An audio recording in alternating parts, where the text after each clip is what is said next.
je lis l'histoire du prophète Jérémie, je vois qu'il est appelé prophète. Il a déjà l'onction de prophète avant même d'être sur la terre. Jérémie 1,5. Donc avant ta naissance, avant que je t'eusse formé dans le ventre de ta mère, je te connaissais. Et avant que tu fusses sorti de son sein, je t'avais consacré. Jérémie était déjà prophète avant même d'arriver sur la terre. Amen. Dieu avait déjà décrété qu'il serait prophète. Quand je pense au roi David, c'est Samuel qui vient, qui prend la corne d'huile et il l'oignit au milieu de ses frères.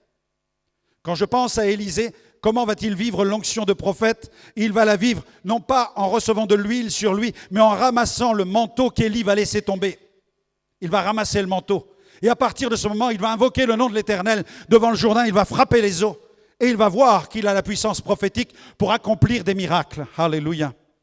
Quand vous lisez l'histoire de Paul, vous découvrez qu'il s'agit d'un homme du nom d'Ananias qui vient le rencontrer dans la maison d'un dénommé Judas. Il lui impose les mains. Et là, le Saint-Esprit vient sur lui. C'est ce que déclare la parole de Dieu. Et c'est un racheté, un membre de l'Église qui va être mu par le Saint-Esprit, qui va lui imposer les mains et qui va de cette manière transformer le persécuteur Saul de Tarse en apôtre, l'apôtre Paul. Troisième point. Ce manteau faisait office de canal de la puissance de Dieu. Ce manteau faisait office de taser divin.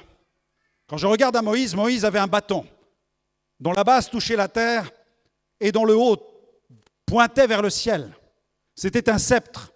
Mais ce sceptre de Moïse, c'était le bâton de Dieu. Et avec ce sceptre, Moïse pouvait frapper les eaux et proclamer des jugements. Il pouvait invoquer le nom de l'Éternel et stopper les jugements et apporter la bénédiction sur le peuple de l'Égypte. Alléluia. Moïse libérait. Moïse disposait d'un canal pour libérer la puissance de Dieu, c'était son bâton. Alors que le prophète Élie, lui disposait de ce manteau qui lui servait de canal pour libérer la puissance de Dieu. Dans 2 Rois chapitre 2, verset 8, prenez votre Bible, 2 Rois chapitre 2, verset 8. Alors Élie prit son manteau et il en frappa les eaux. Amen. J'ai pris ici un manteau.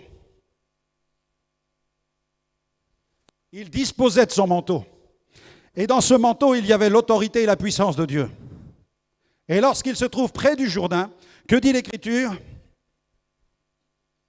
Élie prit son manteau, il en frappa les eaux, 2 Rois 2,8, qui se partagèrent çà et là, et ils passèrent tous deux à sec. Il a frappé les eaux, et la puissance de Dieu s'est manifestée. Parce qu'il y avait l'onction de puissance dans le manteau du prophète de l'Éternel. Amen. C'était le canal qui libérait la puissance de Dieu de la même manière que le bâton de Moïse libérait lui aussi la puissance de Dieu. Dans cette génération d'aujourd'hui, le canal, c'est vous. Amen. Vous avez reçu l'onction du Saint-Esprit pour libérer cette puissance. Jésus a dit dans Acte 1, verset 8, « Vous recevrez de la puissance et vous serez mes témoins. » Amen. Et l'apôtre Paul nous enseigne sur les dons d'inspiration, révélation et puissance. Et il nous rappelle que nous avons reçu de son onction, et grâce pour grâce. Ce qui signifie qu'aujourd'hui, par la puissance du Saint-Esprit, nous pouvons libérer la puissance de guérison, de délivrance, la puissance prophétique. Chaque chrétien a besoin de le réaliser. Amen. Jésus l'a prophétisé. Jésus l'a annoncé. Quatrième point, le manteau fut jeté sur Élisée. Ce manteau ne servit pas seulement à libérer la puissance de Dieu, mais dans les Écritures, ce manteau va servir aussi à lever des ministères. Amen. Le manteau va faire office de couverture spirituelle. Comprenez bien, il y a un moment, il va l'enrouler. Il va l'enrouler. Il enroule le manteau. C'est intéressant ce qui est marqué dans la parole. Il va l'aligner, il enroule le manteau. Il en fait en quelque sorte, il le transforme en quelque sorte en bâton. Il l'enroule, comme je l'ai fait ce matin. Et ce manteau, il va le jeter sur Élisée. Verset 19, 1 Roi 19, verset 19 à 21. Élie partit de là, et il trouva Élisée, fils de Shaphat, qui labourait. Et il y avait devant lui 12 paires de bœufs, et il était avec la 12e. Il y avait 12 paires de bœufs. Combien de paires de bœufs avaient déjà travaillé avant qu'il s'occupe de la 12e? Wow. Cet homme de Dieu était un travailleur. Il disposait d'une consistance, d'une constitution physique, morale, extrêmement solide, puisqu'il était capable de travailler, d'user des bœufs, des paires de bœufs les unes après les autres, tellement il était rempli d'énergie, parce que Dieu l'avait déjà préparé. Élie s'approcha de lui, et il jeta sur lui son manteau. Élisée quitta ses bœufs, courut après Élie et dit « Laisse-moi embrasser mon père et ma mère, et je te suivrai. » Et Élie lui répondit « Va et reviens, car pense à ce que je t'ai fait. » Après s'être éloigné d'Élie, il revint prendre une paire de bœufs qu'il offrit en sacrifice avec l'attelage des bœufs. Il fit cuire leur chair et la donna à manger au peuple. Puis il se leva, suivit Élie et fut à son service. Amen. Il avait ce manteau de puissance. Alléluia. Et Élie travaillait. Élie était un travailleur. Et Élisée aussi était un homme qui travaillait. C'était des hommes d'action, c'était des hommes engagés physiquement, spirituellement. Et Élisée a vu le serviteur. Et il a pris son manteau et il l'a jeté. Amen. Il a reçu le manteau du Saint-Esprit. Gloire à Dieu. Le texte dit, il jeta sur lui son manteau. Amen.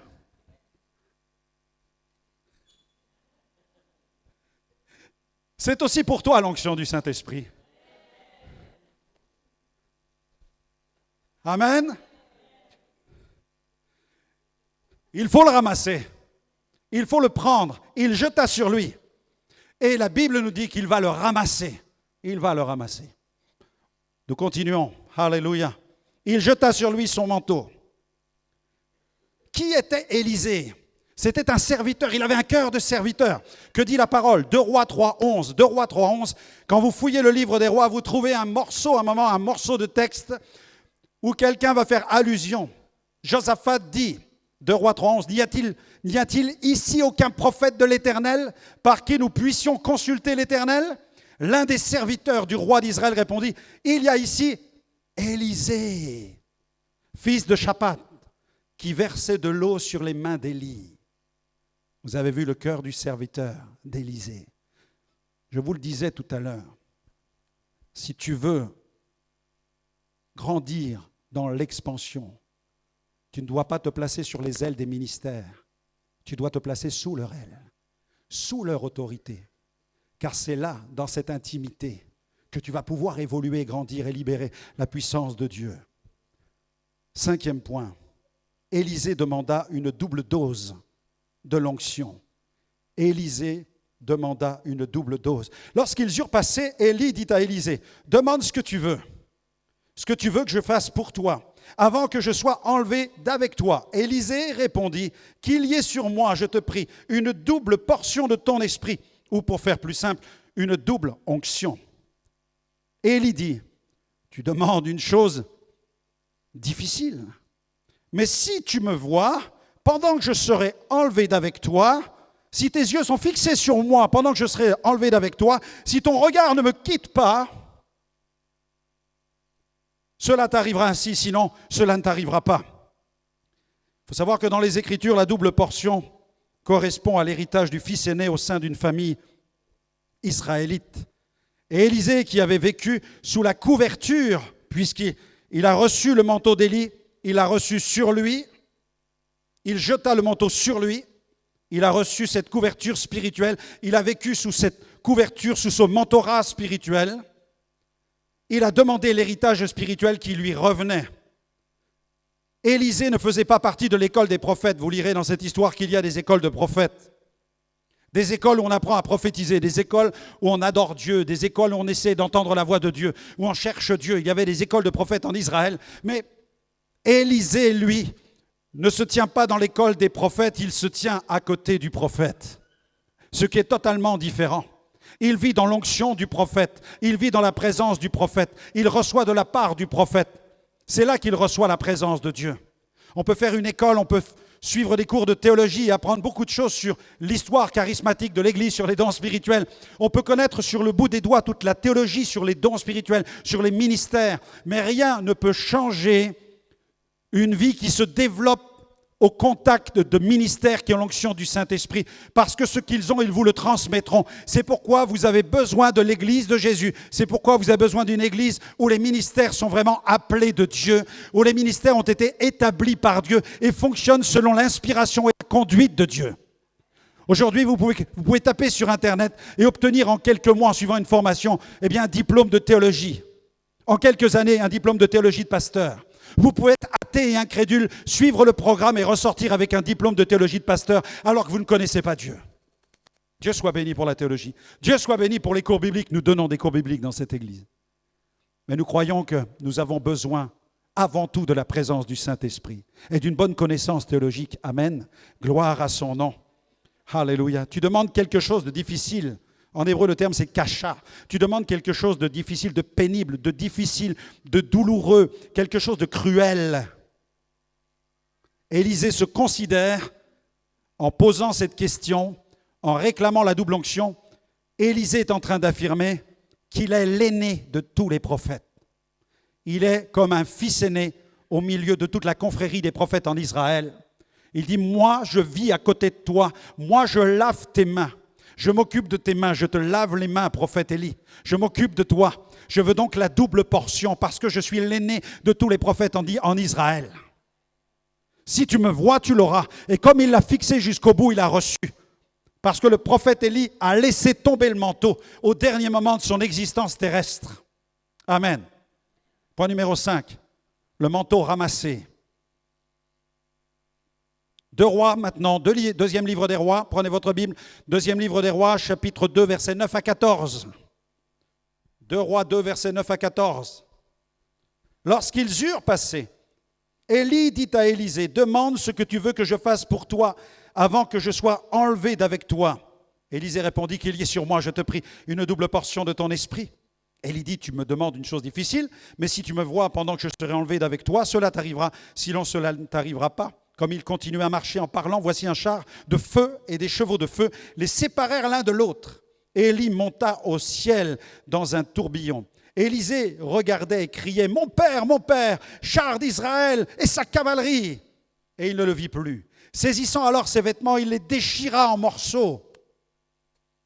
Et il releva le manteau qu'Élie avait laissé tomber. Puis il retourna et s'arrêta au bord du Jourdain. Il prit le manteau qu'Élie avait laissé tomber et il en frappa les eaux et dit, « Où est l'Éternel, le Dieu d'Élie ?» Lui aussi, il frappa les eaux qui se partagèrent çà et là et Élisée passa. Amen. Il a marché par la foi avec son Dieu et il a expérimenté la puissance de Dieu. Il fit agir sa foi. Il prit le manteau qu'Élie avait laissé tomber, il frappa les eaux. Il entra dans son ministère de puissance parce qu'il libéra la puissance du manteau. Et la double portion s'est manifestée. La double onction s'est manifestée. Pourquoi ? Parce que si nous étudions la parole en profondeur, nous découvrons que dans la Bible, il est fait mention des 8 miracles d'Élie. 8 miracles. Concernant Élisée, il est fait mention de 14 miracles. Pratiquement le double. Il y a même un miracle qui se produit alors qu'Élisée n'est plus réduit qu'un tas d'os. Il est au fond d'une sépulture.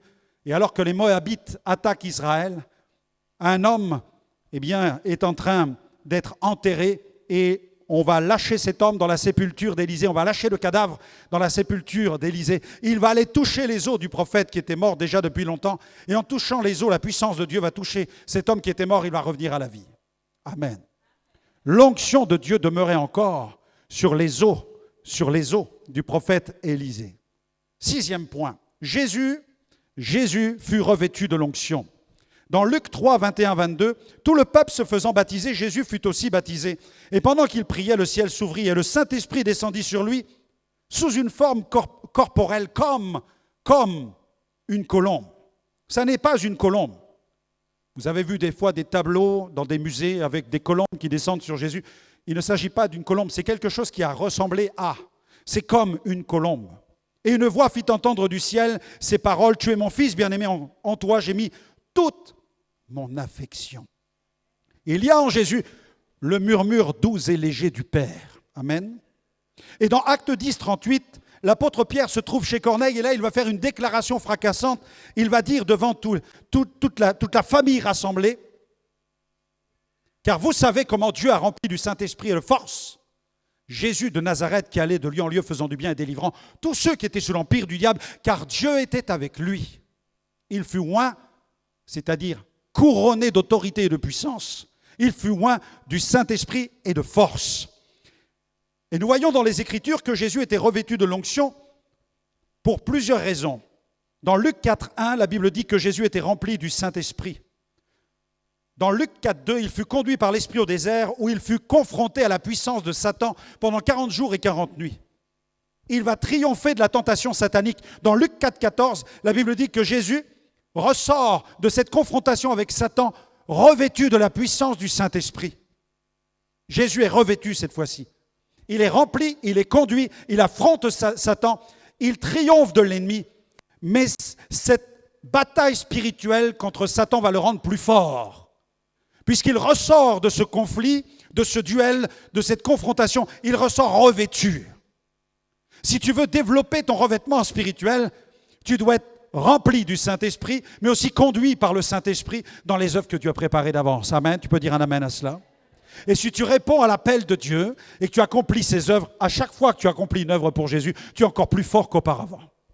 Dieu te rend toujours plus fort. Plus tu rends témoignage, plus tu es revêtu. Plus tu prêches, plus tu es revêtu.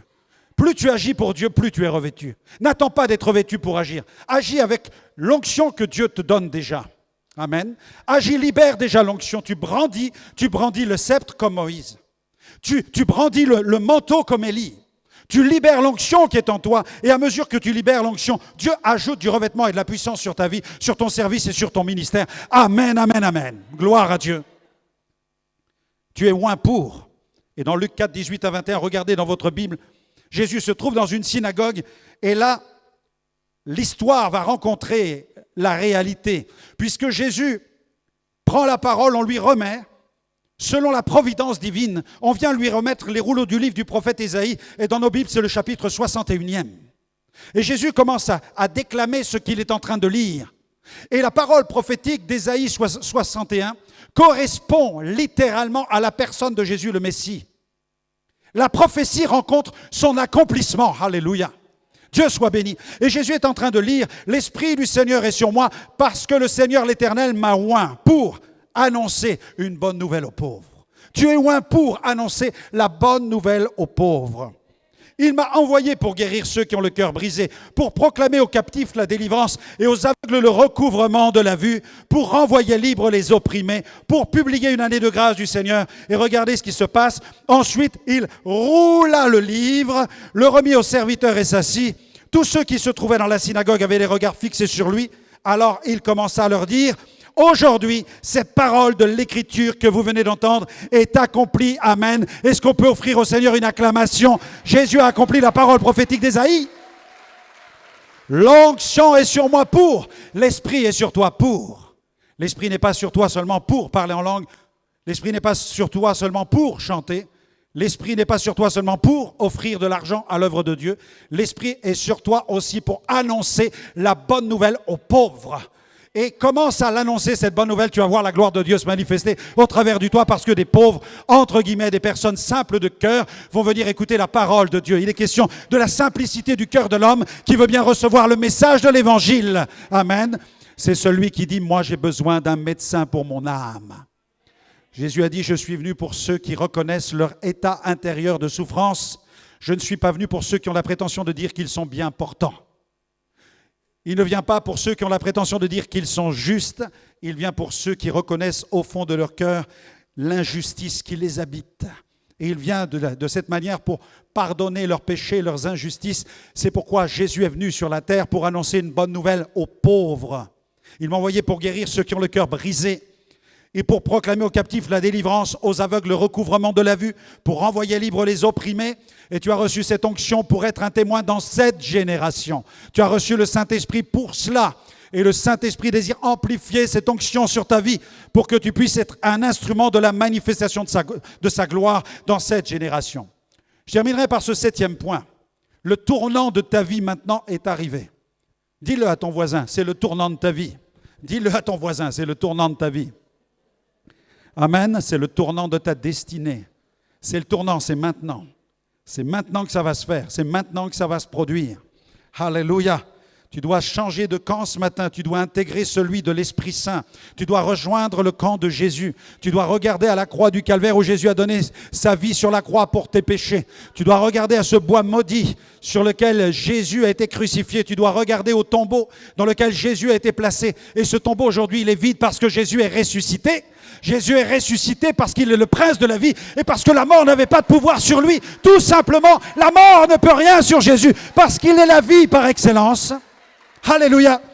Il a apparu à une grande nuée de témoins, il est remonté dans la gloire, il a pris position sur le trône des trônes, il règne pour l'éternité. La Bible dit qu'il a reçu du Père le Saint-Esprit, qu'il a répandu à la Pentecôte et depuis 2000 ans, vous êtes entrés dans l'ère du Saint-Esprit et nous pouvons recevoir l'onction du Saint-Esprit et proclamer la bonne nouvelle de l'expansion du royaume de Dieu dans cette génération. Tu dis Alléluia ou tu exploses à ta place. Alléluia. Alléluia. Dieu soit béni. L'expansion du royaume de Dieu, c'est le tournant de ta vie qui est arrivé. Alors, dis, sois le bienvenu, Saint-Esprit. Accueille le Saint-Esprit. C'est comme cela que notre vie change. Notre destinée change dès que nous disons, bienvenue, Saint-Esprit. Pourquoi? Parce que le Saint-Esprit vient, il nous convainc de péché. Nous avouons nos péchés, nous les délaissons. Et le Saint-Esprit demeure en nous, l'onction vient. Amen. Et la Bible dit que Christ nous revêt à l'intérieur.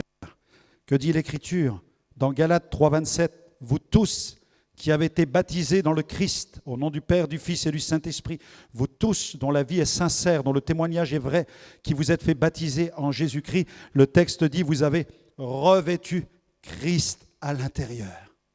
Christ habite en vous. Amen. Et ça continue. Tu dois rechercher l'onction du Saint-Esprit pour être revêtu à l'extérieur. Luc 24, 49, Jésus prophétise, avant de remonter vers son Père. « Voici, j'enverrai sur vous ce que mon Père a promis, mais vous restez dans la ville jusqu'à ce que vous soyez revêtus du Saint-Esprit, de la puissance d'en haut. » Amen. Revêtement extérieur, couverture, manteau de puissance, manteau du Saint-Esprit. Acte 1, 8, parole prophétique de Jésus. « Vous recevrez de la puissance, le Saint-Esprit surviendra sur vous. » Amen. Quand j'ai été délivré de la puissance des démons, puisque ma mère était sorcière, et je pratiquais le spiritisme avec lui, elle avait son cabinet de consultation, mais Jésus, le Saint-Esprit, a permis que nous découvrions l'Évangile. J'ai pu entendre l'Évangile. À l'âge de 17 ans et demi, ma vie était terminée. Je me tenais sur le bord d'une fenêtre. J'étais sur le bord d'une fenêtre, prêt à me jeter dans le vide parce que j'entendais des voix qui me commandaient de me détruire. Et c'est là que j'ai rencontré Dieu, sur le bord d'une fenêtre, où Dieu m'a dit, tu peux suicider ton corps, mais tu ne pourras pas suicider ton âme. Et c'est à ce moment-là que j'ai élevé ma première prière. J'ai fermé la fenêtre, je me suis jeté à genoux, j'ai hurlé vers Dieu. Je n'ai pas prié, ma première prière n'était pas une prière, c'était un hurlement. J'ai hurlé vers le ciel. Dieu, si tu existes, je t'en supplie. Je ne sais pas qui tu es. Je ne sais pas si tu es Bouddha, Mahomet ou Jésus-Christ, mais je m'adresse à toi. Si tu existes quelque part dans cet univers, je t'en supplie, sauve mon âme. De toute mon âme, j'ai hurlé. J'ai réveillé mes parents sont arrivés. J'ai fui cette maison qui était la maison du diable. Il y avait des phénomènes paranormaux dans toute la maison. Je passe sur tous les détails, mais le soir, parce que j'ai rencontré des chrétiens dans la rue qui m'ont parlé de Jésus, ils m'ont invité à venir écouter l'Évangile. Et le soir, je me suis retrouvé dans une petite église évangélique très modeste, où le pasteur prêchait le plein Évangile. Et il a lancé un appel. Et pendant que j'écoutais, mon corps tremblait, mon âme tremblait. J'étais saisi, convaincu de péché. Les démons se manifestaient déjà en moi. Et puis il m'a imposé les mains. Et là, j'ai fait un voyage au Niagara céleste. Alléluia. J'ai volé dans les chaises. Les démons sont partis. J'ai été délivré. Et là, j'ai eu une vision de la gloire. J'ai vu la gloire de Dieu. J'ai vu un trône glorieux. Et de ce trône a jailli un fleuve. Et le fleuve m'a percuté de plein fouet, m'a traversé le corps, l'âme, l'esprit, toutes les cellules de mon être tout entier. Et j'ai entendu la voix de Jésus qui m'a dit, « Franck, tu es mon serviteur. Tu prêcheras l'évangile à des nations. » Alléluia. J'ai entendu cette voix-là. Et à partir de ce moment, ma vie n'a plus jamais été la même. Je suis sorti de cette église, j'étais un homme nouveau, prêt à prêcher la bonne nouvelle dans le monde entier. Et pendant plusieurs mois, j'ai recherché le manteau du Saint-Esprit. Et je l'ai reçu dans une réunion de prière. Je vous en ai déjà parlé. Jésus m'a revêtu à l'intérieur. Il m'a parlé prophétiquement. Il m'a revêtu à l'extérieur. Et ensuite, il m'a envoyé prêcher l'Évangile comme il l'a dit.